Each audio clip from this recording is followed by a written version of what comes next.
মেয়ে গাছের রস কিভাবে সাইড দিতে হয় আপনাদেরকে দেখাবো, এটা দিয়েই দেখাই।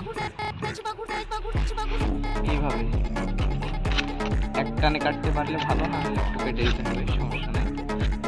আরেকটা দেখো, এগুলো সব আমাকে এখন ছাড়তে হবে। ছাড়ার পরে বোতলটা লাগিয়ে নেমে দিতে হবে।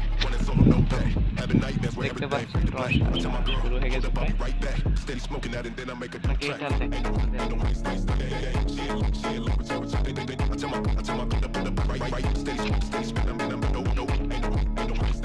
এটা অনেক দ্রুত রস পড়ে, দেখতে পাবেন।